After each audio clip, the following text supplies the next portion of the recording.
Shalom Aleichem. Welcome to the Parsha of the week. Great to see you here after 2 years. Wow, that's amazing. So, what we try to do now as a weekly concept for Parsha is take one relevant, important section and talk about it in terms of its deeper dimension and how to apply it into our experiences. Let that pass. In LA, so okay, good. Okay, Parsha Vayeira. We are dealing now with many topics, but the main highlight of this Parsha, by far, is the last, most important trial of the 10 trials of Abraham, Avraham Avinu, called the binding of Isaac. About a day and a half before I give the class, I'm asked to give a paragraph and a title for the name on the internet once this uploads to the site. And we called it, I believe, the Kabbalah of binding a son. That's the name that we gave this section. So here's the question, and this is the obvious one. I'm going to read to you in English as they list here in the stone edition of the Chumash, the 10 trials of Abraham. Number 1, Abraham hid underground for 13 years from King Nimrod, who wanted to kill him. Number 2, Nimrod flung Abraham into a burning furnace. This goes back to his youth. Number 3, Abraham was commanded to leave his family and homeland. 4, almost as soon as he arrived in Canaan, he was forced to leave to escape a famine, etc., until 10, which is the binding of Isaac. That's according to Rashi. According to the Rambam, to Maimonides, the first of the trials is leaving his homeland, Lech Lecha, of last week. And the 10th is the binding of Isaac on the altar. Everybody agrees this Parsha is the 10th. The 10th trial is the binding of Isaac. If we hold by the Rambam, the first one is Lech Lecha, leave your land, leave your birthplace, leave your father's house, to a land I will show you. Okay. The question that the Zohar asks, the question that Kabbalah asks is this. If the binding of Isaac is more about Abraham's success, the 10th trial, the moment where he reaches the crescendo of his spiritual development, why do we not call it the 10th trial of Abraham? Yeah, he bound Yitzchak, true, but this is not about Isaac. It's really about, according to this, the 10th trial of Abraham. So why do we call it Akedat Yitzchak? Why didn't we call it Avraham binding Yitzchak? Avraham's 10th trial. Why do we name this the binding of Isaac?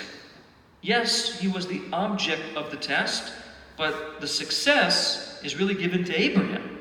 So why do we name it after the son, not the father? The Zohar comes and says, the Kabbalah answer is because the meaning of the binding of Isaac is not the binding of Isaac to the altar. It's the binding of the father to the son. That's the meaning of Akedat Yitzchak.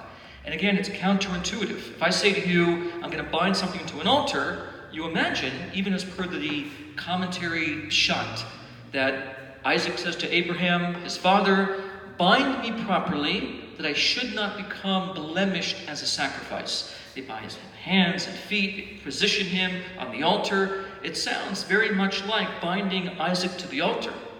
But the deeper pinimut of it is, according to the Zohar, no, it's the binding of Isaac to his father Abraham. Something about this makes Isaac like Abraham. Prior to this test, they were dissimilar from each other. After this test, they are similar to each other. So the question that we have to ask is, what happens to Isaac as a result of this? And why does the 10th trial create a similarity between father and son? And what similarity are we talking about? That's the question. Let's begin. To understand what it means, the binding of Isaac, Isaac to Abraham, the father to the son to the father, we have to begin with understanding this trial. What is happening in this trial?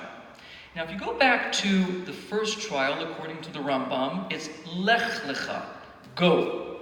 Go from where? Your land, your birthplace, to your father's house until a land I will show you. Rashi explains, if you notice something, what What doesn't Hashem say about that land? Lech lecha me'artzecha umim olarcha mebeit avicha el haaretz asher areka. He never calls it the land of Canaan. He never calls it Eretz Yisrael. He just says a land. A land I will show you. Comes Rashi and says, why? To promote enthusiasm in him, to keep it a mystery, that every step he takes is reward-provoking. It's faith. He's going with faith. I don't know where I'm going. It's some kind of land out there. I don't have a name. I don't have an exact description. Just, I will show you a land in time. Walk. And he does. So now, he comes to the land, says Rashi, just like there, it was about the journey without a definitive actual destination, so too in the 10th trial. Take your son, your only son, Isaac whom you love. It's always describing a destination without a name.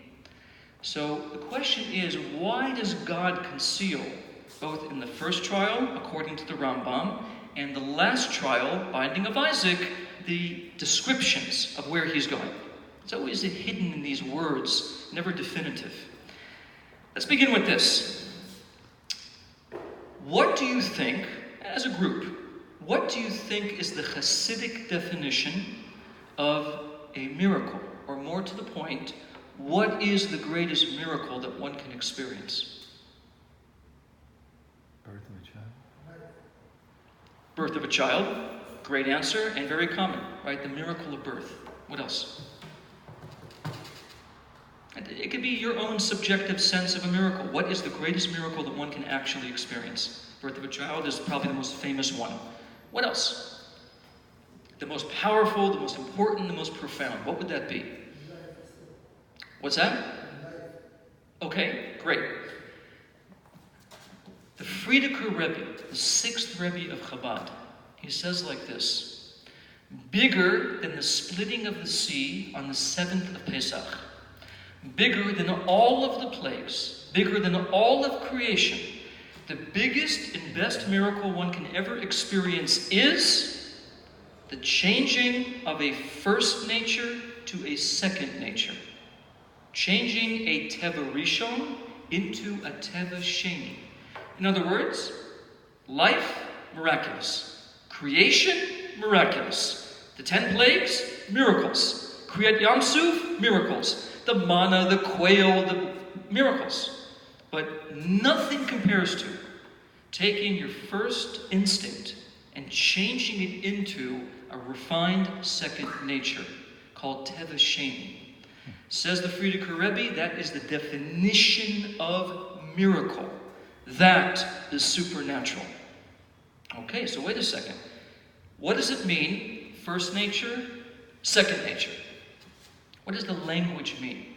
Let's begin with Lech Lecha. Once we understand Lech Lecha, we can go right into the Akeda and everything makes perfect sense. Lech Lecha means go to you. Get up and go, right? It means a couple things. Lech Lecha, go for you. Lech Lecha, go to you. Lech Lecha, you can say many things, but there's a deeper understanding of this. I want you to imagine for one moment, try to visualize if you can, try to imagine the letters of the Hebrew alphabet as if I have a projector and I go like this, and the whole thing beams across the wall. Okay, so what is the order of the Hebrew alphabet? What's the order? Good. And it ends with what? Good. Tav. You got it. Good. Excellent. I know it. So Resh Shin Tav, right? Okay, so with Aleph to Tav, how many letters? Very close. 22. Good. You're on fire tonight. I'm glad you came. 22 letters. So we have 22 letters. However, people forget. There are 5 letters that are unique at the end of a word. They're called together manspach. If you look in the Gemara in the Tractate of Megillah about Purim, in the first parak and parak Kama, there's a discussion of manspach. These letters, the prophets, the sages, the visionaries, reminded people of their form, as taught at length there in the Pnei Yehoshua. In other words, 22 letters. 5 of them have a unique form at the end of the word, and they're called together manspach. So a mem. Who does not know what a mem looks like? Try to imagine the mem. Put the mem at the end, you have mem sofit, a ribua, a square. Nun. We know what the nun looks like. Nun at the end of the word. Long extended line like this. A long vav. Tzadi. Pei. Kaf sofit. All of these have a unique form at the end. So 5 of the 22 are unique at the end of the word. So 22 letters, primaries, 5 finals, total 27 letters in the Hebrew alphabet of unique and stylistic form. Now Chassidus says it's much deeper than that. Here's the meaning of that concept. If you examine the order of the alphabet, you find something fascinating. The first letter is, what's the value of the aleph? Everybody knows this song, because if you have kids, you had to sing this probably 3,000 times in camp. Who knows one? I know one. One is Hashem, right? One is Hashem, that whole song. Next letter is, after the aleph, bet. Bet is how many? 2. What is 2? 2 is 2 alephs, 1 and 1, right? Like it says in the tractate of Chagiga, when the 4 great sages enter into the Pardes, Rabbi Akiva comes and says to the other ones, when you enter that place above, do not say water, water, as if to suggest division. Once you have 2, you have your basic duality, this versus that. So at the bet, you already have fracture. It's not 1, it's 1 and another. What's after the bet? How many is Gimel? 3. Ooh, now it's even more complicated. Now it's 1, 2, and 3. Dalet's 4, Hey is 5. At the very end of the alphabet, you get to Tav. Tav is how much? 400. So if you imagine that each time you go up, or in this case going down, as we'll explain, the fracture gets bigger. 1 to 2 to 3 to 4, then exponential. 400 at the end. One of the great sages, it's an important name to know if you understand Chassidus, that taught the Baal Shem Tov's teachings in great expanded form, is called the Toldot Yaakov Yosef from Polonia. Toldot Yaakov Yosef. In Lech Lecha he says, I heard from my master the Baal Shem Tov that the order of the alphabet suggests the secret of how the soul descends below into a body, and the fact that the deeper you go down in to creation, into the physicality of the body itself, the more plural things become. Now once you get to a Tav, you're not done yet. The Arizal comes and says, the 5 final letters also have unique values. Manspach. If you look at the very end of that, manspach, what's the final letter? Kaf sofit. So manspach. In other words, in a very deep and spiritual way, the kaf sofit, that's the one, that's the deepest, darkest, most physical place, to use the Tanya's expression, in that place, malei klipot v'sitra achra, filled with shells, and the other side. So, imagine this for 1 second. You're a soul. You're above. You're hanging out with God. I'll keep it, simple terms. You're hanging out there, and your whole affinity, your whole nature is God. You breathe God. You smell God. You taste God. You are God. Right? You're a portion of God, like it says in the 2nd chapter of Tanya. And there you are enjoying heaven. And then God says to you, I'm giving you a mission. I'm putting you all the way down into what's called in the language of the Gemara, Bira Amikta, a deep pit. You're going way, way, way, way, way infinitely down, and you're going to be there for a while, carrying out a mission. And you hear this, and not to quote Three's Company, I don't remember what the film was back in the 80s with Willis. Remember Willis? What are you talking about, Willis? Remember that? Anyways, if I'm giving my age away, it's fine. But you look up to Hashem and you say, let me get this straight. You want me to go from a place where all of my instincts are godly in nature, where I can feel you, I can experience you, and I can be one with you, and you're saying to me, what? To go where? Down into that netherworld of nothing? So the Gemara comes and says in Tractate Nida, it's so difficult to do this that the soul is given an oath it must take. This is the beginning of the book of Tanya. Opens up with this Agada from the Sechet Nida. An oath is given to the soul. The soul's told, you're going down. You must make the following oath. Tehi tzaddik. Be a tzaddik when you're down there. Strive for spiritual perfection. Do not become a rasha.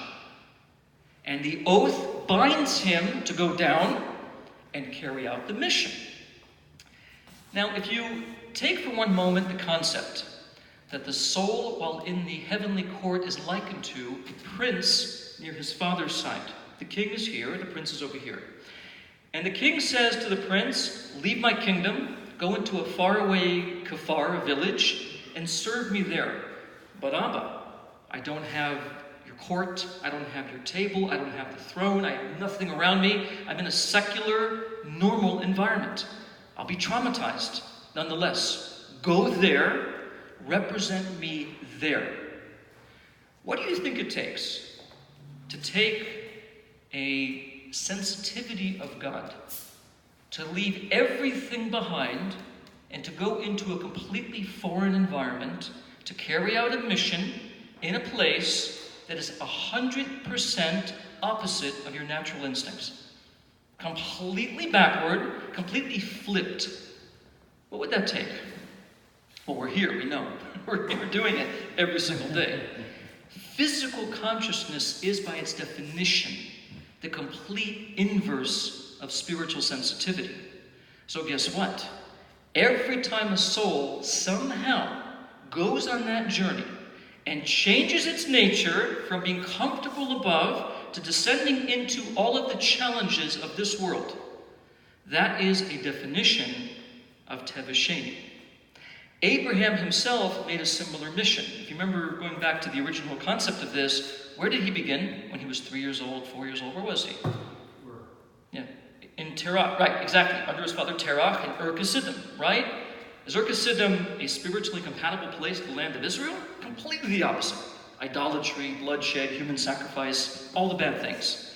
To go on this mission and go from that level of experience to an experience of refinement, emotional excellence, intellectual sharpness, becoming God's person, is a complete change of nature. He had to fight against every instinct he had because he was conditioned from day one, as taught at great length in the Midrash, never to go after these refined things. His life was idolatry. So the Baal Shem Tov says, the deeper meaning of Lech Lecha, if you look at the letters, is actually this. Lech, go, Lecha, to the Kaf Sofit. Can you imagine the letters? Lech means go. Lecha is literally to the Kaf Sofit. Go all the way down into physical consciousness, and there you will take on the mission. So the Arizal comes and says, one of the meanings of Lech Lecha is going from the heavenly realms above into physical consciousness below. That Kaf Sofit again is the idea. Again, all the letters. Aleph is 1, Tav 400. Kaf Sofit is way down there to the point that everything is hidden. That is a change of nature. That's a change of your nature. But there's a second parish. Okay, soul comes down. You invest into the physical body. What becomes the mission then? Once you come into the body, then what do you do? What did the oath say to him? Do what? Tehi tzaddik, be a tzaddik. Beautifully, if you take the numerical value of that statement, be a tzaddik, tehi tzaddik, the gematria of that equals 620. All the mitzvot of the Torah. 613 B'deoraita, 7 B'derabbanan. Be a tzaddik, go down into physicality, into the deepest, darkest realm of shells and the opposite, and bring my crown. This is actually about the very deep thing, by the way, that the fact that all the mitzvot to the Torah, 613 plus 7 is keter, crown, 620. Bring my crown from there. You put together the crown there. Up here, easy. It's your natural affinity. I want you to change your nature, go into a completely foreign, opposite reality, and do the mission there. Now you may ask the question, okay, but to what end? What's the point of it? So now there's another reading of Lech Lecha. Then we can get to the Akedat Yitzchak. The Kaf Sofit, according to the Baal Shem Tov, represents all letters from one singularity to consummate plurality, the Tav and the Kaf Sofit. Lech Lecha, go all the way down into physicality.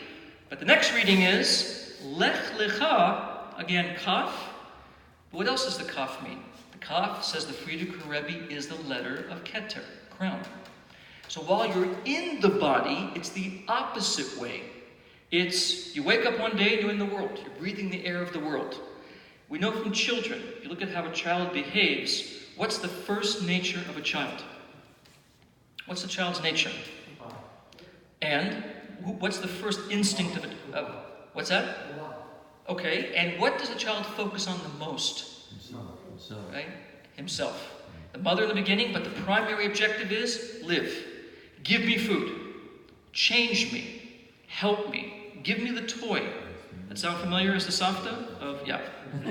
So basically, the child has but one interest. It's a narcissistic programming designed to be self-focused. Give me what I want. Now you're in the physical body. Bar mitzvah time comes. You've been training now for a couple of years. From 3 to 5 years old, says the Shulchan Aruch, you're learning to look at the letters, identify them. From 5 to 13, you're going to school, learning Rashi. 13 comes. What begins at 13? Okay, adulthood, bar mitzvah, now you have to do mitzvot. So now, you take your whole selfish existence, flip it inside out, and now become the beginnings of a spiritual person. That is stunning. I mean, think about what you're being asked to do. You take all of your initial biological programming that says to you, serve you, what you want, your impulses, your drives, flip it around and serve God. You have to practice and train and extend yourself, in, not only in teenage life, but in early adulthood, later adulthood, the struggles in adulthood. This is life-changing. It's difficult. So look what happens. Lech Lecha means therefore two things. It means, according to the first reading, go all the way down into a foreign physical world, change your nature from spiritual to physical. Then, the second reading, Lech Lecha, is go to the crown. Take all of your physicality, convert it into godliness, defeat selfishness, egotism, self-centeredness, and become a vehicle for godliness. So it's exactly back and forth. On one level, change your nature, spiritual to physical. Once you wake up in physical reality, change your nature, physical to spiritual. So you're changing in two ways. Descending into the body from heaven to earth. While you're in the body in your quest of refinement and spiritual excellence, from earth to heaven. You're flipping. When the Frierdiker Rebbe said your objective is to change a first nature to a second nature, he was hinting at something. The secret of the Torah and the secret of divine service is called by one word, truth, emet. The Gemara says in Sanhedrin, Chotomo shel HaKadosh Baruch Hu emet, v'ein emet ela Torah. The seal of God is truth. There is no truth, only Torah. A beautiful hint says to us, look at the word emet. What's the first word in the Ten Commandments? Little Ten Commandments quiz. Anochi, that's the aleph of the word emet. What's the first word of the first Mishnah of the oral law? Of Mishnayot, Rabbi Yehuda Hanasi, who codified the Mishnah in 189 CE. What's the first word of the first order of the Mishnah? Me'amatai, from when? The first question of the first Mishnah is, Me'amatai krin et shema ba'aravin, from when do you recite the Shema in the evening time? The word me'amatai is the mem of emet. And the first question asked in the Gemara is Tana, Hecha Ka'e Dekatane. Where does the Tana stand, the author of the Mishnah? He asked the question, from when?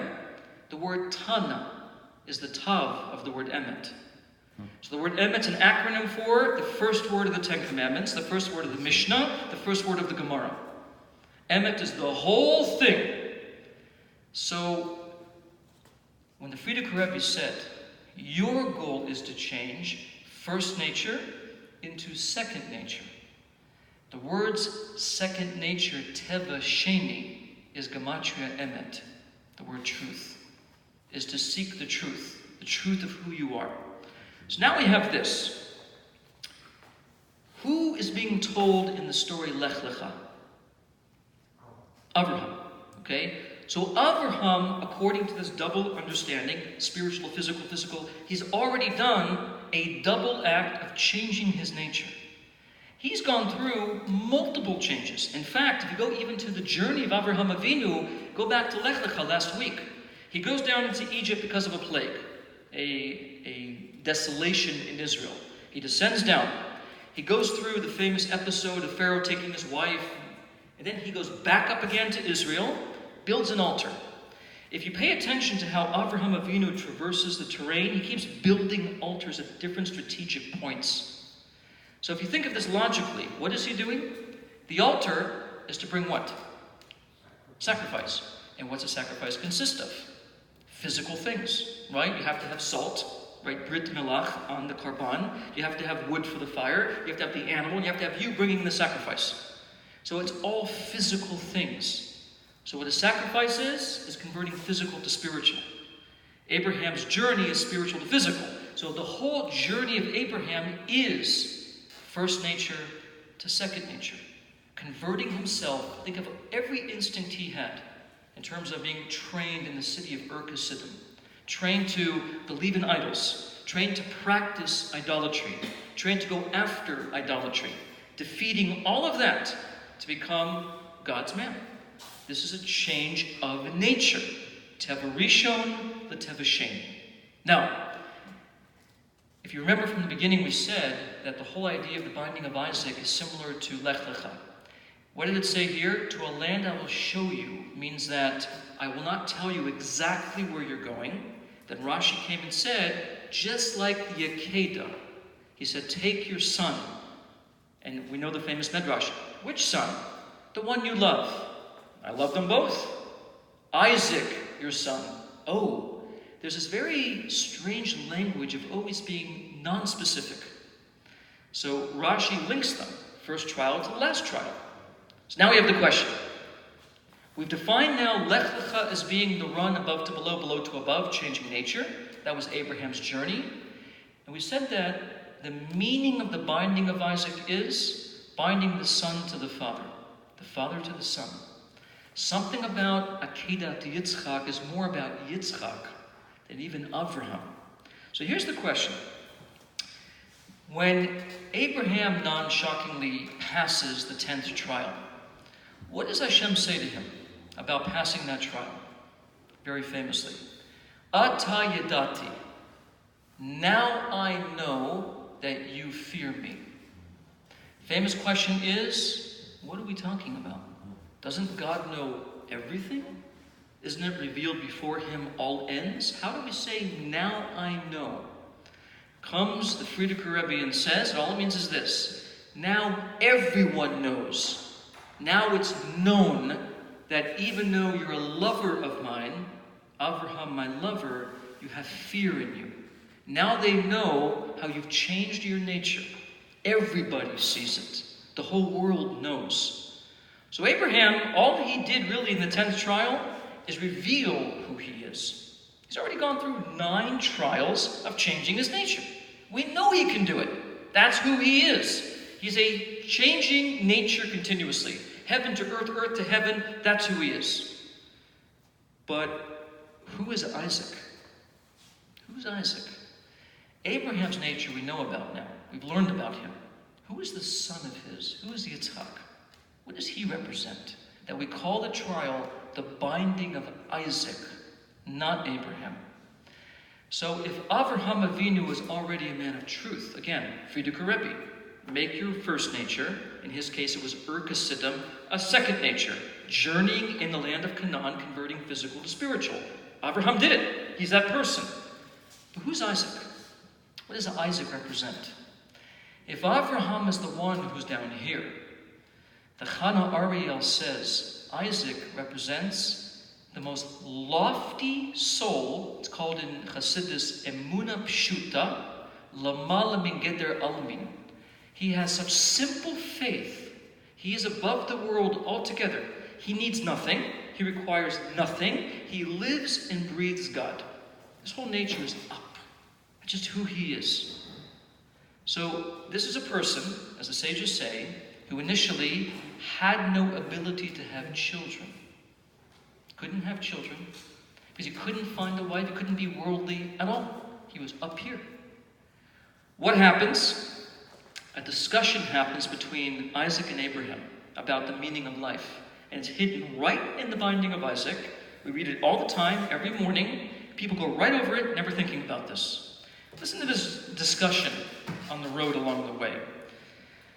So as they're moving forth, carrying the wood, moving up the mountain, Isaac then says the following to Abraham. It's a very famous dialogue, but the nuances are not really so well understood.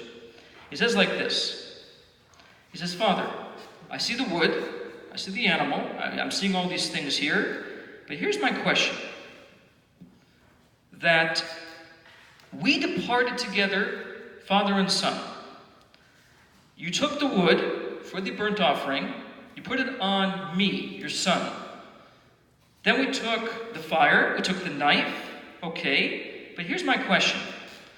He says, Hine, ha'esh v'ha'etzim, v'aya hesel la'olam. I see the wood, I see the fire, but where is the sacrifice for it? Where is it? That's the question. So Abraham comes and says, very famously, okay, great question. He says, Elokim yirelo hased le'ola b'ni. God will show the sacrifice, my son. And the two walked on together, so, what are we talking about? Now, just to remind people, how old is Isaac during this experience? 37 years old. He's not the typically, Renaissance era picture of a child being told at all. He's 37 years old. He knows what's going on, right? He's not foolish. What does this dialogue mean? If you understand this, you understand why Isaac was a transcendent soul. One little key point before I mention what the secret is here. There's a word here he asks. He says, where is the sacrifice? What's the word in Hebrew? Where? Ayeh. Haseh la'olah.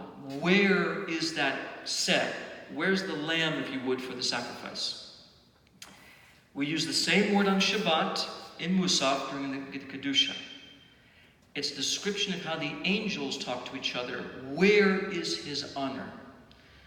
The Arizal comes and says, that word, Aleph Yud Hey, again, Pshat means where, is a code word for the higher Sfirot, Keter Chachma Bina.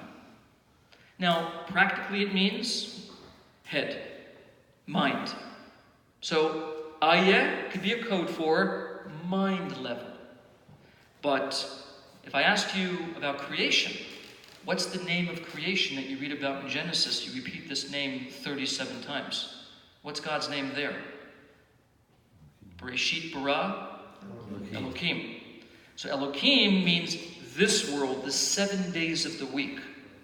Okay? Our world, our time, our space, our place. So again, Elokim, this world. Ayeh, higher, mind level.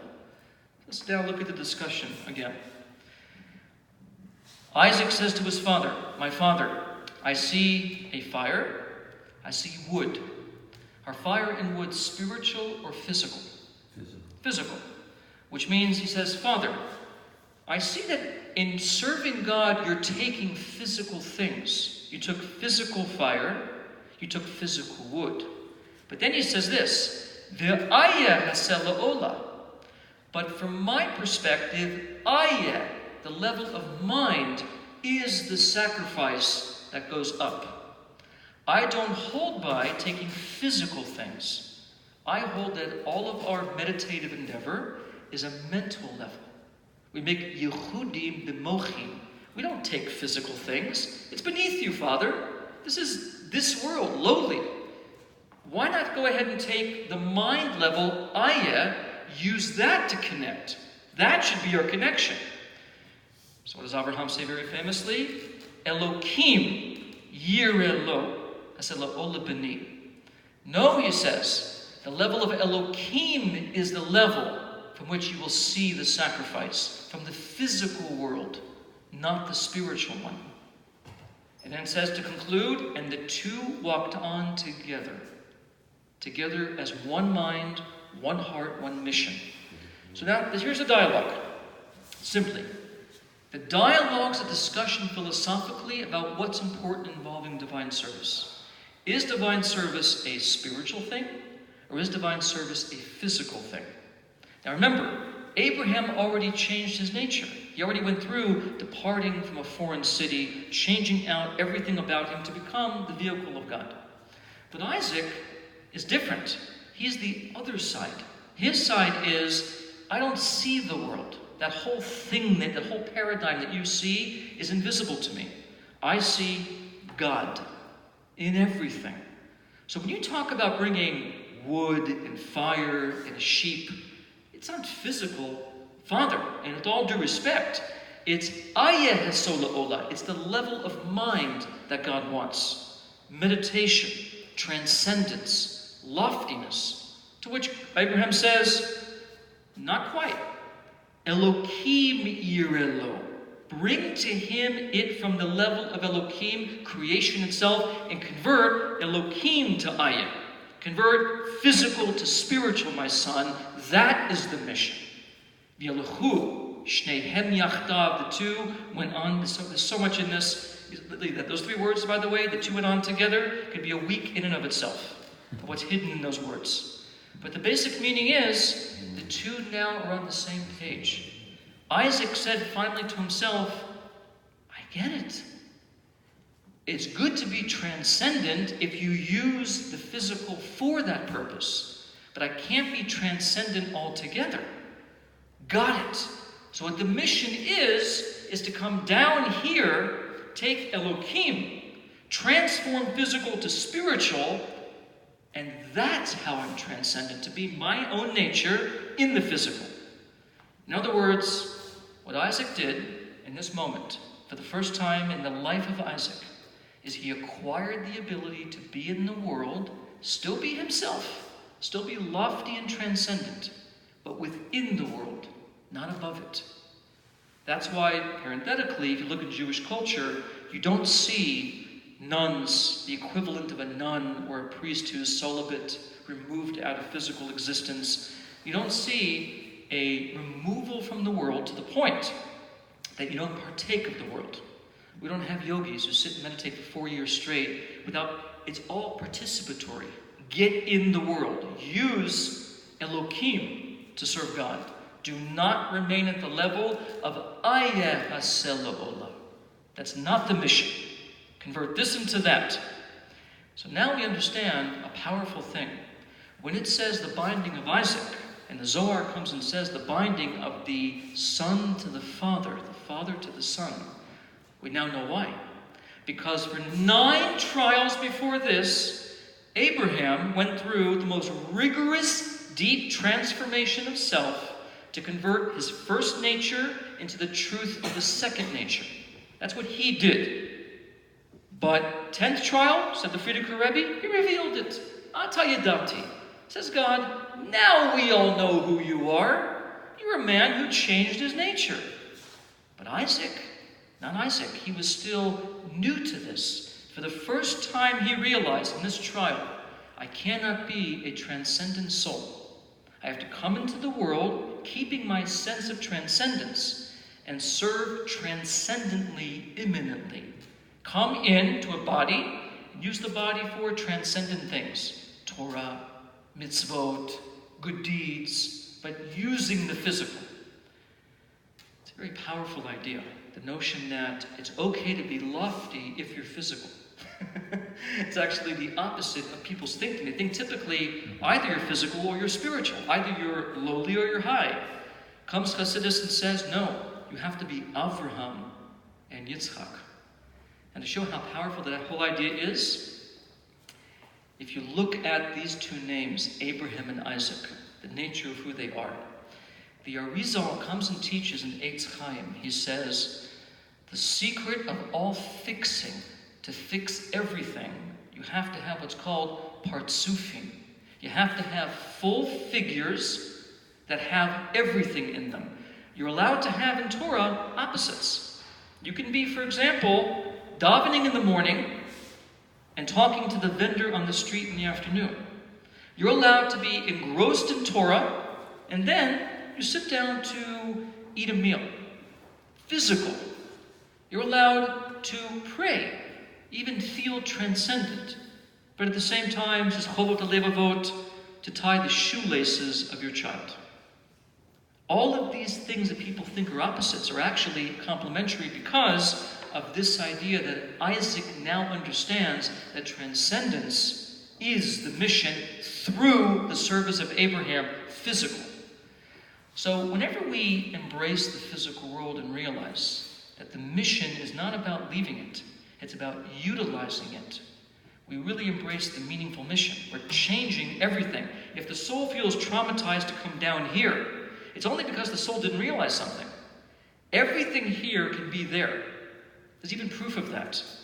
The word we have in Torah, in the book of Kohelet, that refers to vanity, it's like nothingness, is hevel. What's hevel mean? Like vain. This is hevel. Nothing. It's there, it's gone. So when King Solomon describes our world, he says 7 times, hevel hevelim, vanity of vanities. Says Kohelet, vanity of vanities, all is vanity. Describing the world. It's all vain, but not so fast. You might think so, but comes Abraham and says to Isaac, okay, you're right, it is vain, if it stays physical. But if you use physical for spiritual, it's more than that. Hence, the word hevel can mean 2 things. Either it means vain, or it's a hint to the Torah itself. What's the first letter of the word hevel? Hevel, not he. Hey. Go back to the song of a 5-year-old. Who knows 5? Hey is the 5th letter. I know 5. 5 are the books of the Torah. What's the second letter of hevel? Vet. The first letter of the Torah is the bet of Bereshit. What's the last letter of hevel? Lamed. That's the last letter of the Torah, the Lamed of Israel. So hevel either is vain, or it's the 5 books from the bet to the Lamed. The whole thing. The meaning of it is, even the vanities have Torah. But you have to find them. That's where Isaac comes in. So, to say it deeper, Abraham is the psychological willingness to embrace the world, to go into the physical. Isaac is the transcendent power to take the physical and convert it into spiritual. You have to have both. If you're only Abraham, you run the risk of, God forbid, drowning in physicality. If you're only Isaac, you're up there. You are spiritually above, and the physical world remains purely physical. You need both. So when you add together Isaac and Abraham, says Kabbalah, it equals partsuf. The word that the Arizal talks about to mean perfection. A full, complete figure. You must have both. And here's the part that's incredible. Once Isaac takes the world, he embraces it, says the Zohar, that's why it's called the binding of Isaac. What did Abraham do? He bound his son into physical consciousness. That's what he did. Even if you go a little bit deeper, if you look at the whole Akedah Yitzchak, 5 times Avraham is mentioned. 5 times Yitzchak is mentioned. Now they mirror each other perfectly. Even their numbers mirror each other. They're perfectly vibing one to the other. So, Again, the mission is, in the binding of Isaac, is to change your nature. Every Jew has two parts. The physical part of us wants to be physical. The spiritual part of us wants to be spiritual. Think of the physical as being, in this model, Abraham, more part of the world. Think of the spiritual, Isaac, above the world. Now, if you stay that way, you are compartmentalizing. In fact, says the Frierdiker Rebbe, the difference between Jewish philosophy and Goyish philosophy is the philosophy of the Greeks, especially the Hellenists, was the philosophy of think profoundly, behave abominably. That's the culture of Greece, right? Remember, the Olympics, nudity, the worshipping of the physical body began in Greece. There was many, many interesting behaviors that began in Greece. And their philosophies, though, Plato, Aristotle, Democritus, brilliant minds, weird physical behaviors, seemingly disconnected. Says the Frierdiker Rebbe, the real secret is Rosh v'guf. The head and the body have to be one. They cannot be separate. As long as the Jew believes spiritual is good, physical is bad, he's only an Isaac, not an Abraham. As long as he believes physical is good, spiritual I can't really get near, he's Abraham, not Isaac. To reach the Akedah, you have to bind the Father to the Son. You must become a unification between the drive of Abraham to the physical and the drive of Isaac to the spiritual, and in that combination, you achieve the perfect flow and balance between running below, running above, back and forth, up and down continuously. That's the mission. Our last point is, in the next week's Parsha, we learn after the Akedah, Isaac disappears, vanishes. So Abraham leaves, fulfilled after the Akedah, and Isaac is gone. You hear nothing about him again. Until, in next week's Parsha, Isaac goes out to pray in the field. And they ask the question, where was he this entire time? Huh? In heaven, Gan Eden, right? In a whole different. So watch this. He went down to the went out to the field, and who comes at that exact moment? Who comes walking up the field on a camel? Eliezer with the camel, and Rivka, his wife, riding. She sees him and falls off the camel. The famous episode. So look what happens. Isaac goes out from heaven, as it were. He's now walking in the Sadeh, the physical world, and suddenly his wife comes right up to meet him at that exact moment. Because again, what does it mean? If you're married, what does that mean? You're going to be very much part of the physical world. Part of children, diaper changing, late nights, bottles, right? That's pretty much it. That's pretty much it, right? All day and all night, says the Savta. In other words, Isaac in Chayesara, next week's Parsha, becomes his second nature. And now with Rivka, he has two souls, the most important of which is Jacob.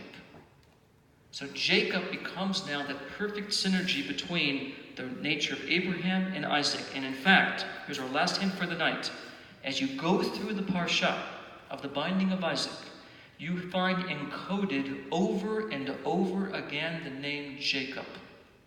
For example, in the very beginning it says that he cut the wood. What's the word? Who knows the word for he chopped the wood? Vayevaka. Vayvaka. Vayvaka atse ola. He cut the wood for the burnt offering. It's the beginning of the Akedah. The word Vayvaka is Yaakov. Okay. When it says that he was journeying to the mountain, and they looked and they saw the mountain, it says, V'yalech el makom asher amar Elokim, Bayom hashlishi, the third day. The Zohar asked the question, what's it mean the third day? Why didn't this happen on the first day, the fifth day? Why the third day? Hinting at the third of the patriarchs, Abraham, Isaac, Jacob. Last hint for right now, it says, he saw the place from afar. V'yor et hamakom rachok.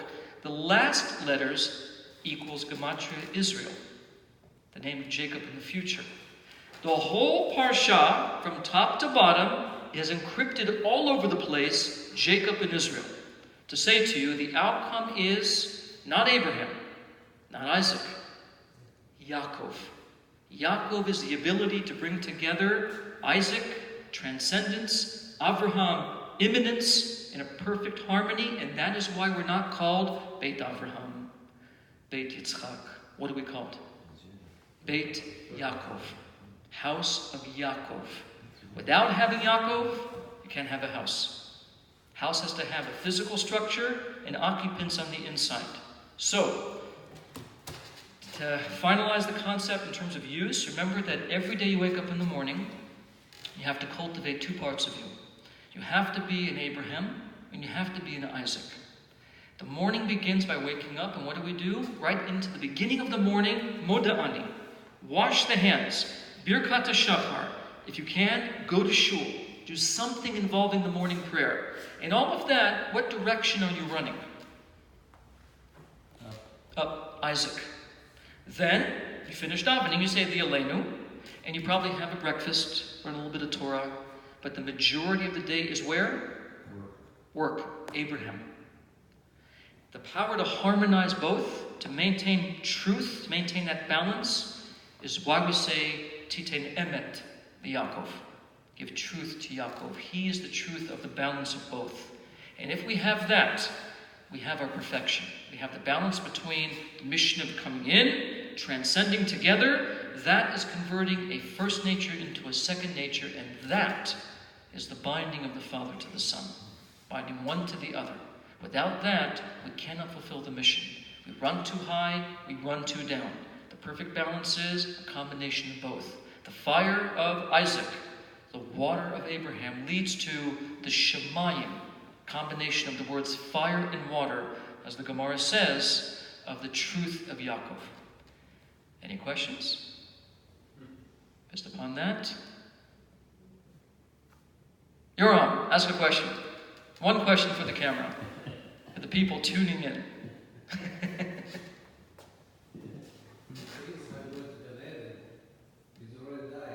Yes.